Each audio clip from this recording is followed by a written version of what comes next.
Hey everyone, welcome back to garam masala podcast.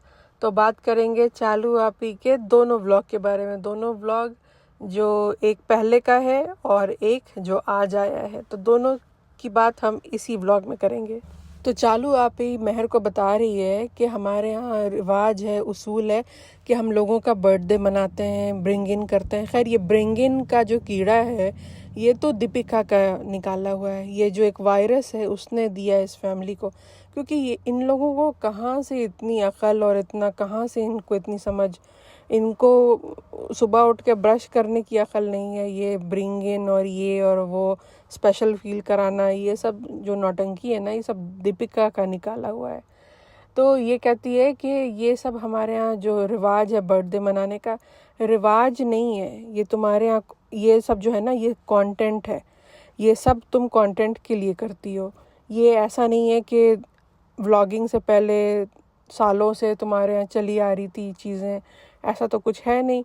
ये तो नौटंकी ये सब जो होती है ना, बलून फुलाना और गिफ्ट्स लेना देना और डेकोरेशन करना और 10 किलो के केक काटना, ये सब जो है ये सब कंटेंट है तुम्हारा।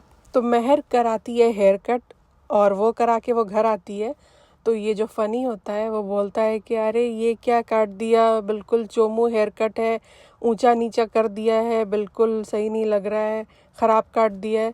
तो वो उसकी एक अच्छी बात जो फ़नी की लगती है मुझे, वो ये कि वो अपनी ही फैमिली को ट्रोल करता है, अपनी ही बीवी को ट्रोल करता है, अपने ही बीवी के घर वालों को ट्रोल करता है, ससुराल वालों को दिन रात ट्रोल करता है। उसके हर दूसरे तीसरे व्लॉग में आप देखिएगा कि वो ट्रोलिंग कर रहा है, जो कि बेस्ट पार्ट होता है उसका बेस्ट पार्ट है ये।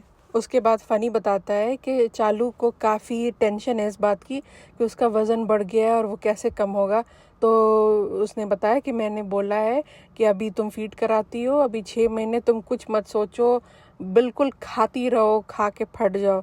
मतलब कि बताओ ये कहाँ का लॉजिक है। खुद तो तुम जा रहे हो जिम, अपने खाने पीने का ध्यान रख रहे हो, वर्कआउट कर रहे हो, इंस्टाग्राम पे स्टोरी लगा रहे हो, ये कर रहे हो वो कर रहे हो, और बीवी को तुम बोल रहे हो कि तुम 500 किलो की भी हो जाओगी तो मैं तुमसे प्यार करूँगा, और अभी कुछ मत सोचो क्योंकि तुम फीड करा रही हो तो छूट के खाओ।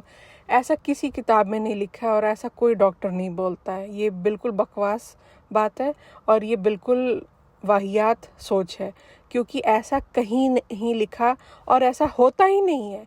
आपको बस और बस नॉर्मल खाओ, मतलब कि हेल्दी खाओ। अगर आप सही खाना खाओगे, टाइम पे खाओगे और हेल्दी खाओगे, तो भी आपके बच्चे को कोई इफ़ेक्ट नहीं होने वाला है। ज़रूरी नहीं है कि आप फीड करा रहे हो तो आप बिल्कुल भैंस की तरह बिल्कुल 10 बार खाओ और कुछ भी खाते रहो, नॉनसेंस उठा के खाओ। ऐसा कहीं नहीं लिखा है, ठीक है। मैं भी एक माँ हूँ, मैं बता रही हूँ कि ऐसा कुछ नहीं होता है।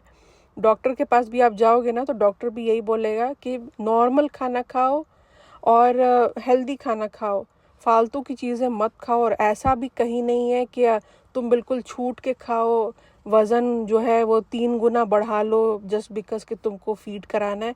ऐसा नहीं है।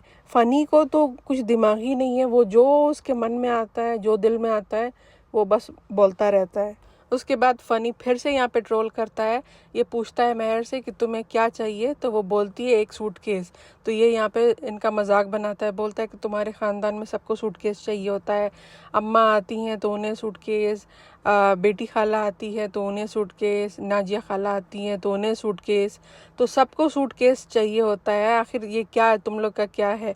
तो भाई देखो, बात यहाँ पे ये है कि ये बेचारे इनके गरीब रिश्तेदार जो हैं मौदाहा वाले, ये आते हैं अपना छोटा सा सामान लेके, एक थैला या पोटली लेके, लेकिन जाते हैं भर भर के, क्योंकि जाहिर सी बात है कि इतना सामान मिलता है, गिफ्ट मिलता है, इतने दिन नौकरी करते हैं, आगे पीछे करते हैं, इनकी चापलूसी करते हैं, इनकी तारीफ़ें करते हैं, इनको खाना बना के देते हैं, इनकी जी हजूरी करते हैं, तो रिटर्न में कुछ तो मिलना चाहिए। तो ये सब चीज़ें इनको रिटर्न में मिलती है।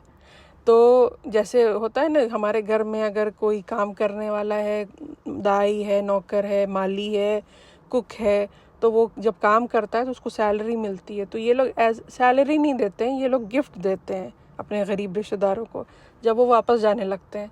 तो उनको फिर इसीलिए सूटकेस की ज़रूरत पड़ती है कि जाहिर है कहाँ से ले जाएंगे, इसीलिए जब भी अम्मा आती हैं तो वो यहाँ उससे उससे सूटकेस मांग रही होती हैं।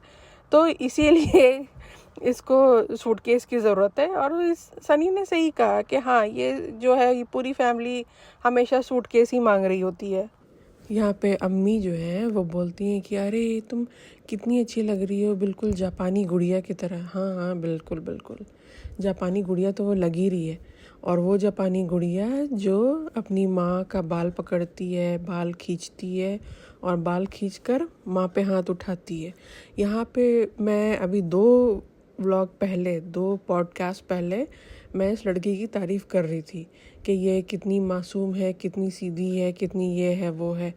अभी ये देखो, मुझे इतना इसका एक मुखौटा दिख रहा है, पूरे फैमिली ने मुखौटा पहन रखा है।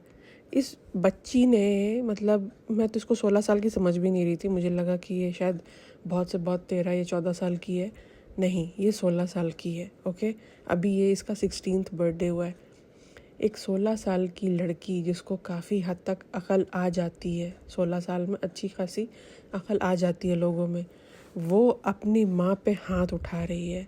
मतलब चलो माना कि तुम्हारी सौतेली माँ है, हो सकता है कि तुम्हें बहुत दुख देती होगी, बहुत ठीक है, चलो माना कि हमें नहीं मालूम कि इसकी लाइफ वहाँ पे हो सकता है बहुत डिफ़िकल्ट होगी, उसकी सौतेली माँ इसे बहुत हार्ड टाइम देती होगी, लेकिन उसके पास और भी बहुत सारे रास्ते होंगे उस चीज़ को कंट्रोल करने के लिए, या उस चीज़ को कंप्लेन कर सकती थी, वो काफ़ी कुछ कर सकती थी, लेकिन किसी पे हाथ उठाना कोई सॉल्यूशन नहीं है। आई एम सॉरी, जो लोग इसको सपोर्ट कर रहे हैं और कह रहे हैं कि नहीं कोई रीज़न रहा होगा ये वो, आई एम सो सॉरी। किसी पे भी हाथ उठाने का ना कोई रीज़न नहीं होता है। हाथ उठाना इज़ नॉट द सॉल्यूशन, ये बिल्कुल गलत बात है। अपने से बड़ों पे वो भी हाथ उठाना, आजकल तो ऐसा ज़माना हो गया है कि अपने से छोटों पे भी लोग हाथ नहीं उठा रहे हैं। वो एक ज़माना होता था जो माँ बाप बहुत मारते थे अपने बच्चों को, वो भी अपने छोटे बच्चों को मारते थे, ठीक है। अब क्या है कि अब तो बच्चों पे भी हाथ उठाना ख़त्म हो गया है। यहाँ तो इसने अपने से बड़े अपनी माँ पे ही हाथ उठा लिया। तो जब से इसने ये काम किया है, मुझे जब से नेहा फैज़ी का मैंने पॉडकास्ट देखा है, तब से तो बिल्कुल मुझे ये पसंद नहीं आ रही है, और इसकी कोई भी हरकत मुझे क्यूट या बहुत प्यारी नहीं लग रही है। उसके बाद ये चालू आपी की तारीफ़ करती है, उनके गले लगती है और लपट कर कहती है कि ये मुझे यकीन नहीं हो रहा कि ये मेरा बर्थडे है, मेरे लिए ये सारी चीज़ें हो रही हैं, शालू आपी थैंक यू, ये वो। देखो, बच्चे जो होते हैं ना, वो हम प्यार के भूखे होते हैं, और जाहिर सी बात है कि अगर आप उनको ये सब चीज़ें दोगे जो उसने अपनी ज़िंदगी में नहीं सोचा कि वो इन सब चीज़ों को पाना तो दूर की बात है, उसने कभी सोचा भी नहीं होगा कि इन सब चीज़ों की वो शक्ल भी देखेगी, तो वो सब कोई उठाकर अगर दे देगा, तो वैसा इंसान जो है ना, वो बच्चे को या टीनेजर को या यंग लड़कियों को, जो इसकी एज है, उस एज के लोगों को ना वो लगेगा कि वो इंसान दुनिया का बेस्ट इंसान है, वही एक इंसान है उस पूरे दुनिया में जो उस बच्चे को समझ पा रहा है। तो फिलहाल इस लड़की के साथ यही हो रहा है। इसको चालू आपी ने इतना ज़्यादा इसको ये सब चीज़ें देख करके इसका ब्रेन वॉश कर दिया है कि इसको लग रहा है कि बस अब यही है दुनिया में जो मेरा अच्छा चाहती है, बाकी दुनिया में अब कोई नहीं है। माँ बाप तो छोड़ ही दो, माँ बाप का तो अब ये नाम तक नहीं लेती है। अच्छा, यहाँ पे मैं एक क्लिप लगा रही हूँ, आप देखो। यहाँ पे जनाब जो है वो आगे की तरफ जा रहे हैं और पीछे से मैडम आ रही है। मैडम जो है वो कह रही हैं महर को कि अरे वाह, तुम कितनी क्यूट लग रही हो, प्यारी लग रही हो, ये वो। लेकिन जनाब ज़ीरो रिएक्शन, ज़ीरो। मतलब कैमरे में ये भी नहीं दिखाया कि उन्होंने विश किया महर को, कुछ नहीं, मतलब ज़ीरो रिएक्शन। वो जा कर के काउच पे जाके बैठ जाता है। लेकिन मुझे समझ नहीं आया कि ये ऐसा इतना ठंडा रिएक्शन जनाब का क्यों, क्या हुआ है भाई, क्योंकि जो भी हुआ है वो तो मामूल लोगों के साथ प्रॉब्लम है। अब हो सकता है कि उस वजह से कुछ होगा इश्यूज, लेकिन महर से डायरेक्टली तो ऐसा कुछ नहीं है, हालांकि कज़न ही है उसकी।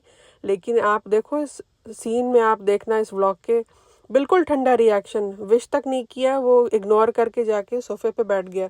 बल्कि पीछे से मैडम जो है वो बहुत अच्छा रिएक्शन वो दे रही है, कह रही हो तुम बहुत क्यूट लग रही हो, वेरी नाइस, ये वो।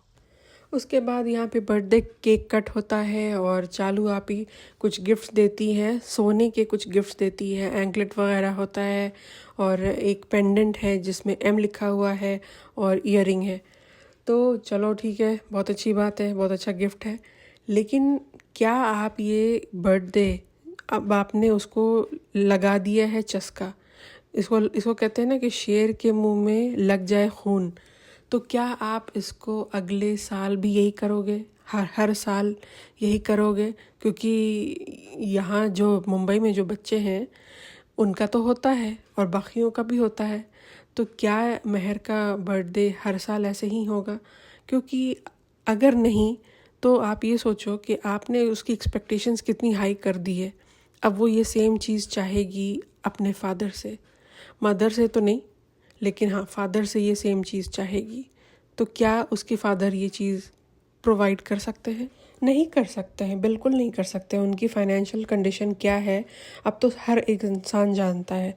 तो अब इसकी महर की जो एक्सपेक्टेशंस है वो बिल्कुल हाई हो चुकी है। अब वो हर साल यही एक्सपेक्ट करेगी कि इसका बर्थडे इसी तरीके से मनाया जाए।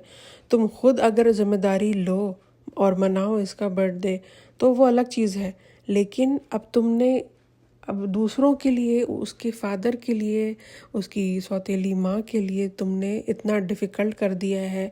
अब आई डोंट नो कि वो बेचारे क्या करेंगे, कैसे करेंगे मैनेज। लेकिन हाँ, अगर तुम चाहती हो कि इसको ये चीज़ हर साल मिले तो तुम्हें फिर इस तरीके से तुमको इसका बर्थडे हर साल बुला करके हर साल मनाना पड़ेगा। यहाँ फिर शुरू होती है फाइनल शॉपिंग महर की, और फिर घर आकर ये लोग करते हैं पैकिंग, क्योंकि इनकी टिकट हो चुकी है। बेटी खाला और महर अब वापस मौदाहा जा रहे हैं। तो बेटी खाला क्यों जा रही है, मुझे ये चीज़ पहले तो लगी कि यार ये अभी क्यों जा रही है, क्योंकि ये तो अभी तो नैनी बनी हुई है, बच्चे को देखती है, तो ये अचानक से क्यों जा रही है। फिर मेरा दिमाग दौड़ा, फिर मुझे याद आया कि ओह अच्छा, ये काफ़ी दिनों से चालू आपी जो है वो कह रही है कि इसे मौदाहा जाना है, मौदाहा जाना है। तो ये जो सारी प्लानिंग हो रही है ना, ये जो बेटी खाला जो जा रही है मौदाहा महर के साथ, ये सारी की सारी ये सारी तैयारी हो रही है चालू आपी के लिए। क्योंकि चालू आपी वहाँ जाएगी तो मायका के नाम पे कुछ तो होना चाहिए ना, जैसे हर बार करती है। हर बार ये जाती है तो अपने ससुराल में कम रहती है और बेटी खाला के पास ज़्यादा रहती है। तो बेटी खाला का वहाँ पे होना ज़रूरी है, क्योंकि इसका अपने ससुराल में दिल तो लगता नहीं है, अपने ससुराल में टिकती तो है नहीं। तो बेटी खाला वहाँ पे होना ज़रूरी है। और दूसरी चीज़ ये कि कौन देखेगा बच्चे को, कौन देखेगा, तो वहाँ पे एक नैनी होना ज़रूरी है। तो बेटी खाला का वहाँ जाने का सिर्फ़ और सिर्फ यही पर्पस है। और आप देखिएगा ये सून, बहुत जल्द ये जाएगी और बेटी खाला के घर पे आना जाना यही सब करेगी। हो सकता है बेटी खाला को अपने घर पे, अपने ससुराल में रख ले कुछ दिनों के लिए और अपने कमरे में ज़मीन पे सुला ले, अपने बगल में ज़मीन पे वो गद्दे वद्दे बिछा के। और हो सकता है कि फिर जब ये वापस आने लगे तो बेटी खाला इसके साथ वापस आ जाएगी। तो ये जो सारी तैयारी हो रही है ना, ये सिर्फ़ और सिर्फ एक पूरा माहौल बन रहा है इनके लिए, चालू आपी के लिए। इनका एक स्पेशल ट्रीटमेंट वहाँ पे होगा, तो उनके लिए ये पूरी कहानी यहाँ पे रची जा रही है। और महर को भी कोई काम धंधा नहीं है वहाँ पे जाके ये घंटा कोई पढ़ाई और लिखाई करने वाली है। मुझे लगता है कि ये जब चालू जाएगी मदाहा और जब वहाँ से वापस आएगी तो ये महर को भी साथ में ही लेके आ जाएगी। अच्छा, इतनी शॉपिंग कर लिया है इन लोगों ने, इतनी शॉपिंग कर लिया है कि अब जो है इनके पास सूटकेस कम पड़ रहा है, अब इनके पास जगह नहीं है। तो अब ये थैला बनाने का सोच रहे हैं कि थैली में सामान भर भर के ये मौदाहा लेके जाएगी। तो इतनी शॉपिंग हुई क्यों? अगर आपको पता है कि आपके पास कितना सामान है, आप उसी हिसाब से आप शॉपिंग करोगे ना। ऐसा थोड़ी ना है कि आप अंधाधुंध शॉपिंग करते चले जाओगे। अच्छा, और एक चीज़ जो नोटिस करने लायक है कि चालू आपी इतना सामान उसने ख़रीदा, एक भी सामान उसमें से एक भी कुछ भी उठा के इसने ये नहीं बोला कि महर ये तुम्हारी बहन एक है वहाँ, तुम्हारे पास तुम्हारी अपनी एक बहन है, तुम उसे भी कुछ सामान दे देना, अपना सामान में से निकाल कर कुछ उसको दे देना। कुछ नहीं, एक वर्ड नहीं उसने बोला।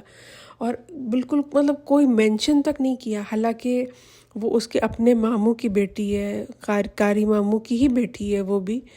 तो कहने का मतलब ये कि महर की सौतेली बहन है वो, लेकिन चालू की तो अब अपनी कज़न हुई ना, वो तो मामू की ही बेटी हुई। तो जैसे महर है उसके लिए वैसे ही वो भी है।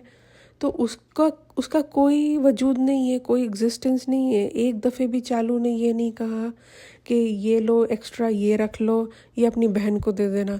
अच्छा, ये सब सामान जो इसने दिया है, नेहा फैज़ी ने बताया, नेहा ने, कि ये बोलती है कि अपने सामान को लॉक करके रखो। देखो अब ये लड़ाई का ही घर है, ये एक बहुत बड़ी छेड़खानी और एक लड़ाई का घर है। क्योंकि आप अगर ये बोलोगे किसी को कि तुम लॉक करके रखो, तो ये भी सोचो ना कि वहाँ पे एक बच्ची है जो महर से भी छोटी है, अब उसको कैसा लगेगा? वो भी तो ब्लॉग्स देखती होगी ना, उसने भी तो देखा होगा कि महर को क्या क्या मिल रहा है, क्या क्या उसके बर्थडे में क्या क्या मिला, किस तरीके से उसको ट्रीट कर रहे हैं, कहाँ कहाँ ले गए। चालू आपी ने पूरा का पूरा कंटेंट छाप मारा पिछले 1 महीने से, वो महर का ये, महर का वो, महर का फलाना, महर का ढमकाना। इसी टॉपिक पे, महर के ही टॉपिक पे व्लॉग्स उसके बन रहे हैं। उसका टाइटल ही होता है महर से रिलेटेड। हालांकि उसका अपना बच्चा है, उसका अपना बच्चा कंटेंट बन सकता है, लेकिन अपने बच्चे को उसने साइडलाइन कर दिया है। उसका चेहरा नहीं दिखाती है, बॉडी दिखा देगी, उसका पैर हाथ उसकी बॉडी पूरा दिखा देगी, चेहरा नहीं दिखाती है। लेकिन बस उसके अलावा बस महर महर महर, उसके अलावा कुछ नहीं है, महर ही है उसका कंटेंट। तो किया तो चालू आपी ने कोई एहसान तो नहीं किया है, क्योंकि महर के नाम पे कमाया तो बहुत है। क्योंकि उसको भी पता है कि महर के साथ बहुत सिंपैथी है लोगों की, क्योंकि उसकी सौतेली माँ है। तो उसको पता है कि मैं महर के नाम पे वीडियोस बनाऊंगी, मैं सबटाइटल्स डालूंगी, थंबनेल डालूंगी, तो लोग जो है वो मेरे वीडियोस पे क्लिक करेंगे, मुझे व्यूज़ आएंगे। तो इस महर की वजह से इसने कमाया तो बहुत है, और दिया कुछ नहीं है। जो दिया है ना, समझो कि उसका 10% भी नहीं दिया है जितना इसने महर के नाम पे कमाया है। लेकिन खैर, इसका काम ही यही है, हर इंसान को ये अपना कंटेंट ही समझती है, हर इंसान को। इसने रुकैया को भी अपना कंटेंट ही समझा था, लेकिन रुकैया ने अपना दिमाग चलाया और वो वापस जा कर के उसने अपना अकाउंट, अपना यूट्यूब का चैनल खोल दिया।